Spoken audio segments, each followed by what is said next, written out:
fully operational with a good snow. So good news. I want to go. Yeah, isn't that beautiful? Looks beautiful up there. Crystal clear. Yeah, we'll have that kind of weather here for the next few days. You know, no new snow, but on the other hand, the weather up there is really nice. Here's the 6-day forecast.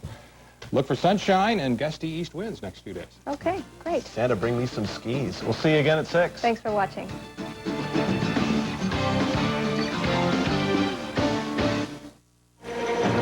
Possible clues to the crash of American Airlines Flight 965 in Colombia.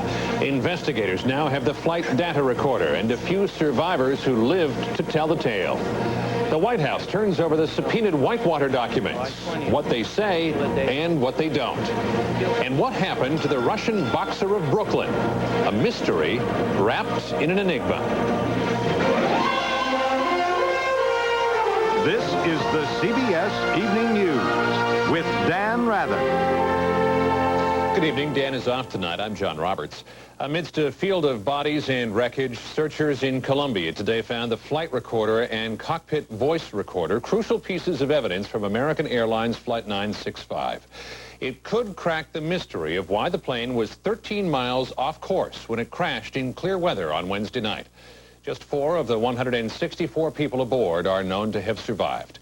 Correspondent Diana Gonzalez is in Colombia with the latest. This 6-year-old girl is among the few survivors of Flight 965. She was carried down the mountain for 3 hours until a helicopter managed to land and pick her up. Rescuer Carlos Barone talked to the girl constantly as he led her down the mountain and said he cried when he put her on the helicopter.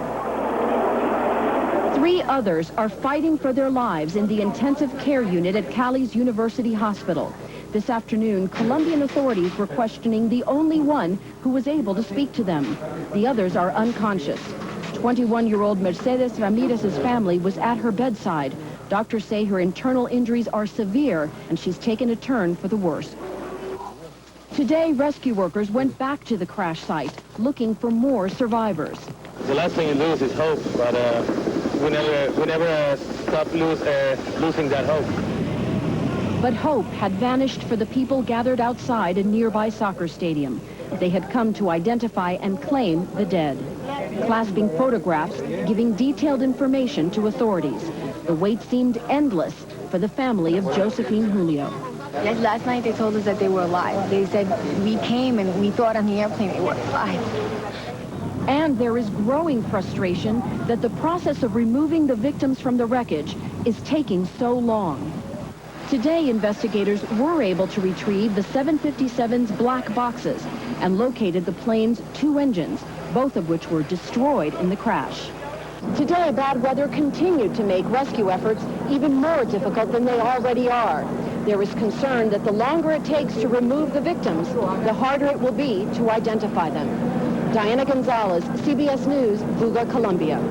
2 of the survivors are from New Jersey. Gonzalo Dusan and his daughter Michelle in New Jersey today. Their relatives spent an emotional day. They listened to shortwave radio for word on the condition of the father and daughter and some definite word on the fate of other family members. We keep thinking the same way. They found, them, Dusan, they're going to find the Claros, and we still have hope that they're alive, and they're just waiting to be rescued. That's our hope, and we don't want to think the worst now. Besides the Dusans, the other known survivors are a woman identified as Mercedes Ramirez and Mauricio Reyes, a student from Michigan. In Washington, the House and Senate adjourned for Christmas without settling the budget stalemate with President Clinton and without ending the involuntary furloughs of 260,000 federal employees. The partial government shutdown is at 7 days and counting, the longest one ever. And from all indications, it's going to get a lot longer. Rita Braver reports.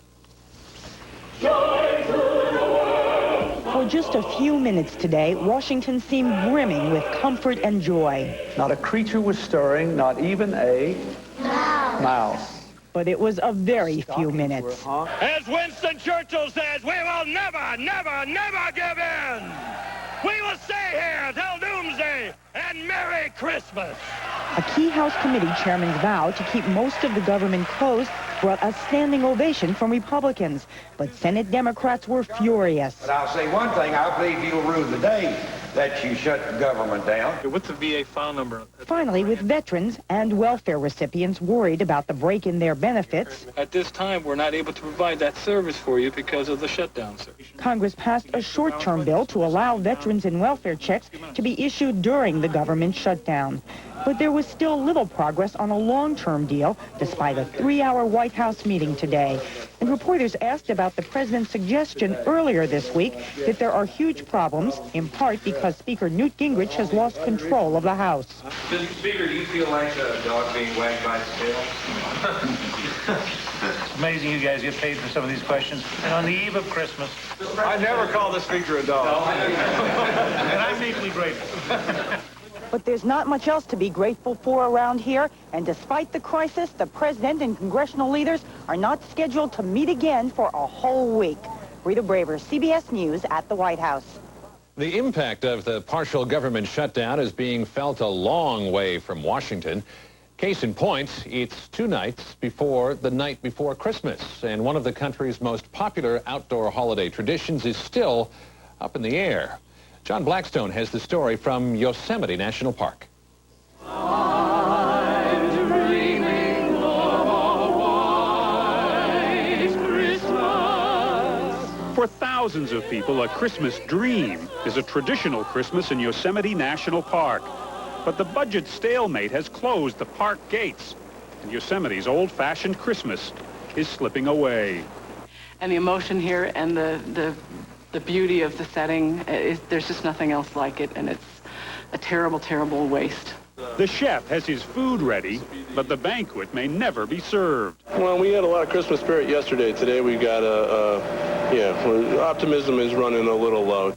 Yosemite still has all its beauty, of course, but without the families who gather here at the Ahwahnee Hotel each Christmas, the valley has somehow been drained of a seasonal joy it's known for almost 70 years. Let our celebration start.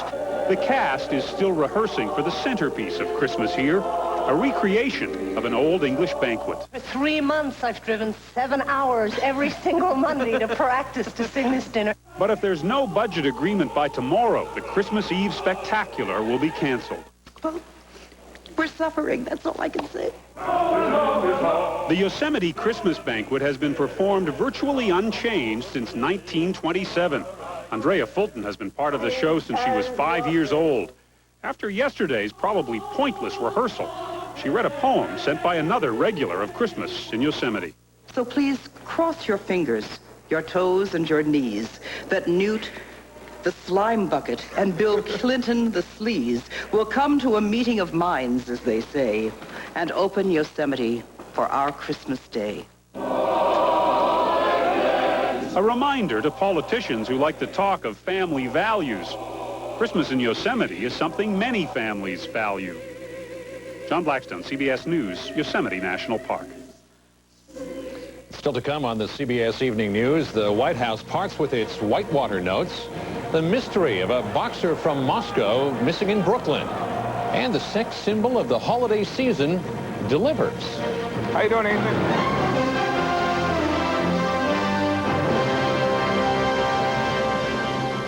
First to win $1 million. First $2 million winner. First to win $10 million.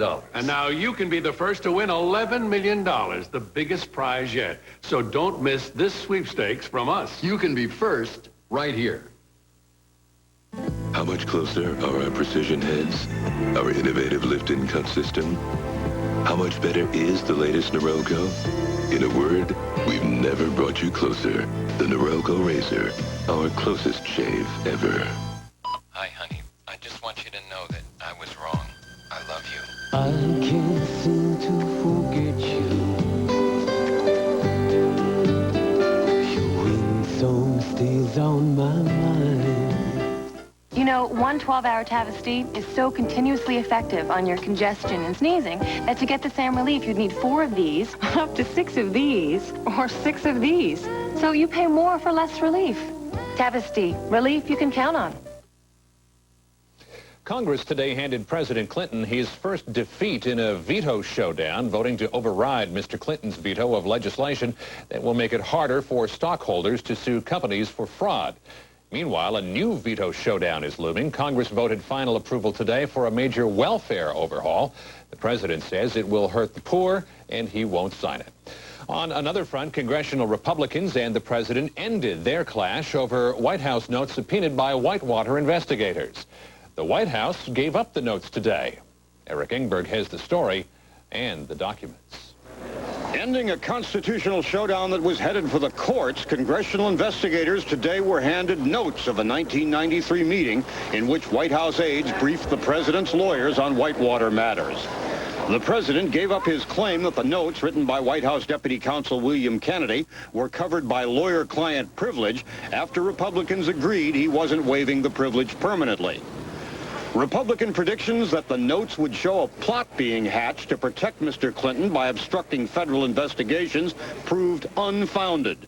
The lawyer noted instead that the Clinton people must gather the facts, find out what's going on in investigation. Even without a smoking gun, Senate Republicans said ambiguities in the hard-to-decipher notes opened new areas to investigate. To jump out and cry for explanation. Republicans seized on a reference to a vacuum with regard to Whitewater files located at Hillary Clinton's law firm. Who did the vacuuming? Were they talking about household cleaning? Or was it the sanitizing and the disposal of records that might have been incriminating? The word as it's used in the notes means that there was an information vacuum, that people didn't have the records to prove what was going on. Republicans seem determined to keep the Whitewater case alive through the campaign, even though the lawyer in charge of the criminal investigation says he wants the full story out sooner. Will the critical issues be addressed? Will the facts be out far in advance of the election? My prediction is it will. But for the congressional investigations, the one thing political history teaches about the release of documents, as Mr. Clinton has done, is that it almost always guarantees the demand for yet more documents, probably enough to last through next November. Eric Engberg, CBS News, Washington. The House Ethics Committee today named former Justice Department prosecutor James Cole to be special counsel in the investigation of Newt Gingrich. At issue whether the House Speaker improperly used a college course he taught for political purposes. In a related move, the Ethics Committee said today it will now insist on approving all book contracts involving House members in advance. Stay with us for more, including peacekeepers on parade in Bosnia.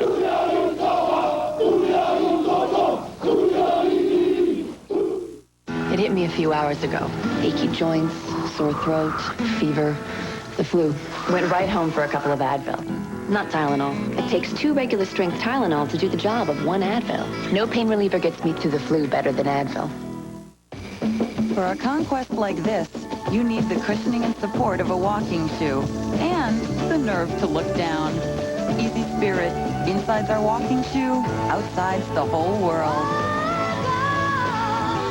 Personal hygiene is a responsibility. Hold your brush at a 45-degree angle. 45 degrees. Use strokes half a tooth wide. It's not easy fighting plaque. Gentle. That's why there's the new Norelco Dentaflex. Its unique dual-action brush is tough on plaque, and it flexes back if you press too hard. Don't forget those back teeth. They're not back there because they're not important. Plaque can be stubborn as a mule. Norelco Dentaflex. Don't brush the hard way.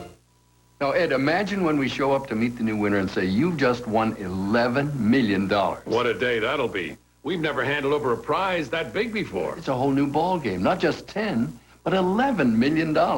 And the sweepstakes is in the mail. Forget the number 10. Look for 11. $11 million and our picture. Drop everything and get your entry in right away. This get-rich date is coming up fast. You can win that soon. Hurry. Manufactured magic that can be hung on a tree every Christmas. See how new life is brought to an old art. Join Charles Osgood this Sunday morning.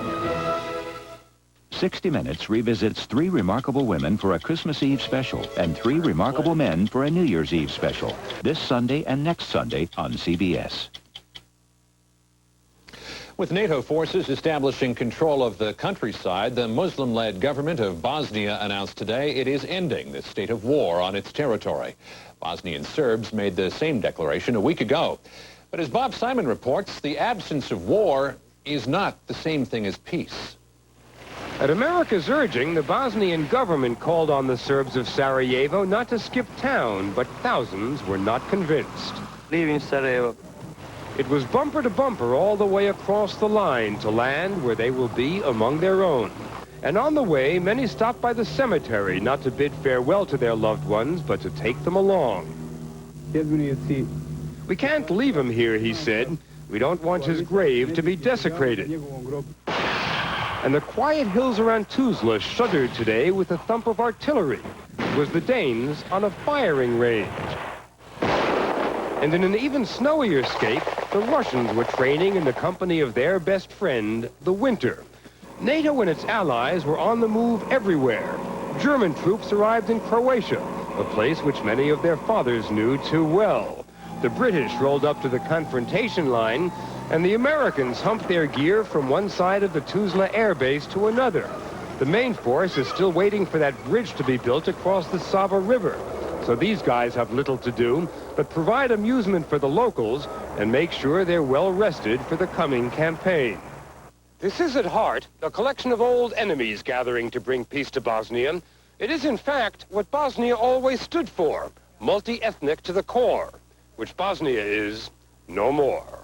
The New Zealand contingent celebrated today with a traditional dance. NATO hesitated for more than 3 years before taking the plunge.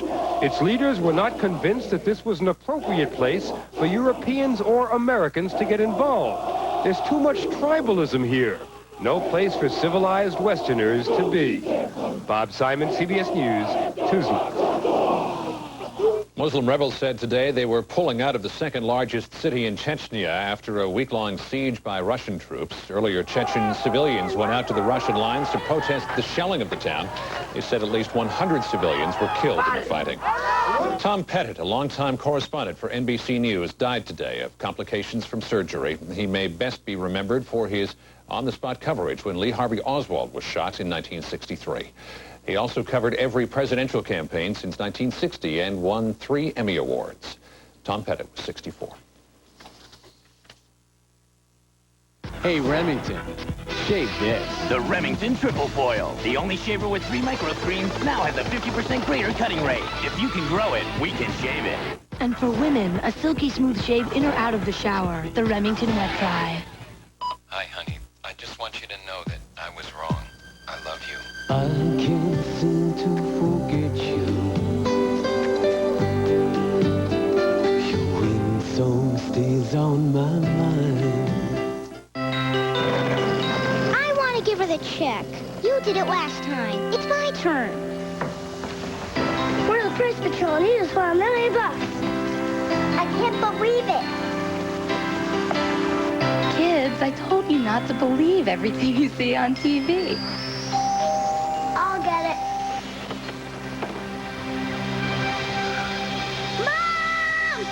The Publishers Clearinghouse Sweepstakes. Play it for real. Something wonderful is here to tempt you at breakfast. Kellogg's Honey Roasted Pecan Temptation Cereal. Roasted pecans, luscious golden honey, crisp, crunchy oven-baked flakes of corn. Kellogg's Temptation Cereal. Irresistibly delicious honey roasted pecan. And low-fat French vanilla almond too. You ready? Yes. Tell me what you smell. I have no idea. You're really stuffed. Yes. I have a nasal spray I want to give you. Now, what do you smell? That's an orange. You got it. Curious about the product? Dristan. Dristan 12-hour nasal spray. Man, I can breathe.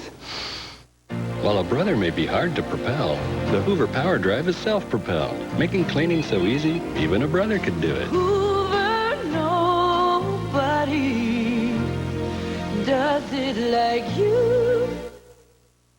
These big boys are the reason Nebraska leads the nation in rushing. But can they clear the way against Florida for their second consecutive national championship? Just watch!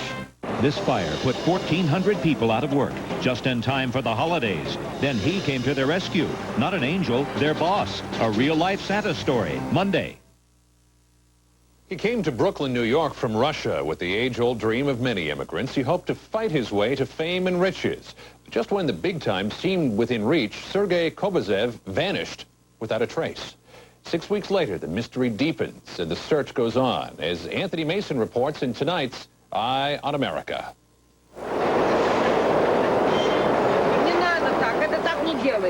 In the Russian neighborhoods all over Brooklyn, We're detectives. We're detectives from the... police are distributing the posters. We have one in English and we have one in Russian also. It's been more than a month now, Attempting to locate the Russian boxer. and Sergei Kobazov is still missing. Anybody has any information, call us. And what kind of leads, if any, have you got? Every avenue which we walk down leads to a dead end. Sergei Kobazov was considered a real comer in the boxing world. A cruiserweight champion, he was 22-1 in the ring since coming to the U.S. 5 years ago. For me, he's the best. The best. Lena Chersky and the former Soviet Army captain planned to marry next year. He was like a father to her 7-year-old boy. Just a perfect kid. That's the mystery. I think one thing is for sure, that he did not choose to disappear. You don't pull out and then start all over again. Kobazov's American trainers, Tommy Gallagher and Peter Kahn, had been conditioning him for a title fight next March that carried a $100,000 purse. Selfishly, this kid makes it, I make it. So I'm going to hope that he's there. I mean, where, though? Where the hell could he be? It was November 8th, about 6 p.m., that Kobazov was last seen picking up his Chevy Blazer at this Brooklyn garage. He just drove away and disappeared. No money is missing, no ransom's been demanded, no body has been found. We found his car parked right here. The Blazer was discovered a few days later beside a dumpster in a diner parking lot. We were hoping to find something, a piece of paper, a note, some written information, some blood. All we found were his fingerprints, his girlfriend's fingerprints, and nothing out of the ordinary. Me? I don't know what to think.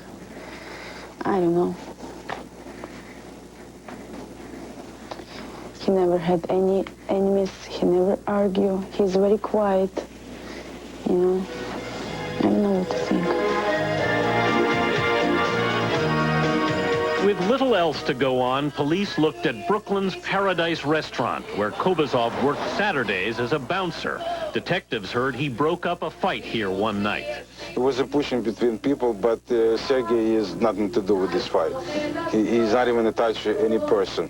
The Paradise is known to law enforcement as a hangout for the new Russian mafia. Detectives have found no hard organized crime links to Kobazov, but a Moscow sports writer recently reported receiving a cryptic phone call from New York. Sergei had become stubborn, said the anonymous voice. Let it be a lesson for others. Is he alive? The writer asked. Goodbye, the caller said. Every night I see him in dream, and I see he's alive. To police, friends, and his fiancée, a boxer has become a shadow. I just wait for him. Sergei Kobazov is still missing. In Brooklyn, New York, I'm Anthony Mason for Eye on America. Up next, how do you explain it? Is it the uniforms or the legs?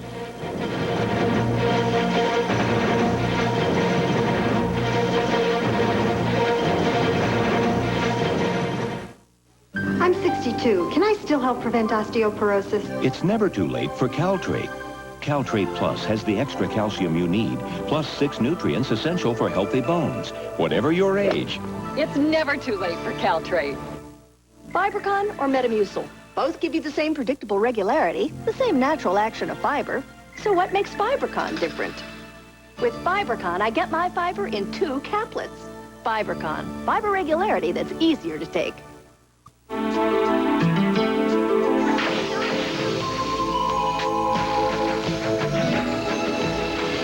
You've always brought me luck.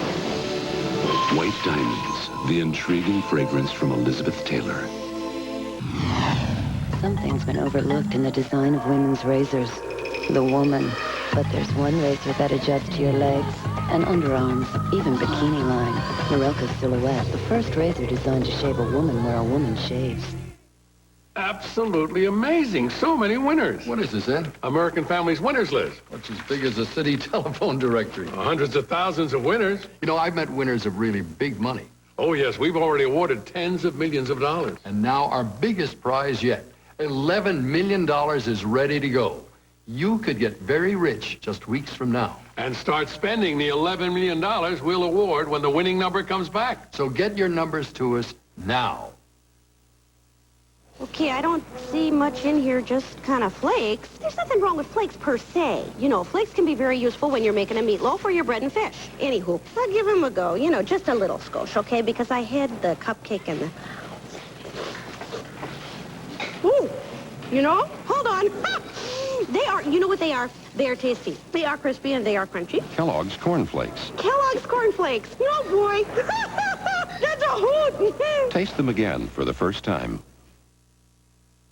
If you've been taught that getting long in the tooth means you're getting old, British researchers have an earful for you. A study of more than 200 people shows the older you get, the longer your ears get, about 1/4 of a millimeter longer every year, thus proving that Little Red Riding Hood was correct in her observation.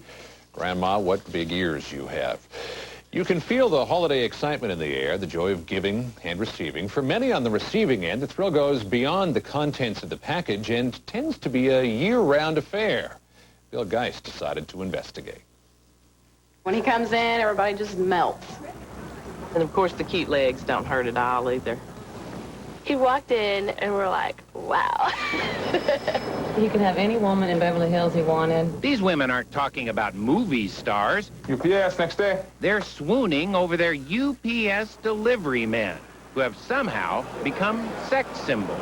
I'm proof positive, aren't I? Today, during United Parcel's busiest week of the year, Tom Tuttle will deliver about 300 packages in Los Angeles. And at each stop, recipients will show their appreciation. Have you taken a look at the tush? Some with flattery. Look at this. Others with brownies. He's got these good-looking legs, and he always wears those shorts. And It's the same story with Joey White, a UPS driver in Houston. When he flashes those baby blues, sorry, but it just kind of overwhelms you. Some days, you know, I think that maybe I should just throw the package in and shut the door real quick. Women's fantasies about UPS delivery men have found their way into TV sitcoms, movies, popular songs, even a centerfold in People magazine. Some of my customers will take Polaroids and stick them up in their shipping rooms. Maybe it's the uniform. Come on, there's no color scheme here. It's all brown. I can't see how we're that sexy. Uniforms turns women on, believe me.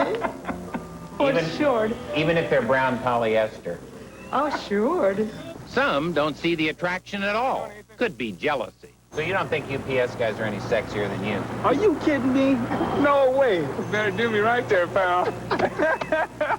Carrie Roque married her UPS man, Danny, and she understands their appeal. They're really working. They're working their body. It's muscles and sweat and tan. When you think of a guy in the office, you think of somebody sitting on the phone and, you know, drinking coffee. Guys like me. Professor Jeffrey Sonnenfeld of Emory University studied the firm. More than a hunk, I think it's the helpfulness that really seems to bring out this lure of romance and stability and reliability. Tom Tuttle's hypothesis is simple. People just like to get packages. They're saying thank you in so many ways. Some more than others. Bill Geist, CBS News, Los Angeles. And that's the news. Bob Schieffer will be here tomorrow. I'll see you again on Sunday. For Dan Rather, I'm John Roberts, CBS News. Good night. Less drugstore.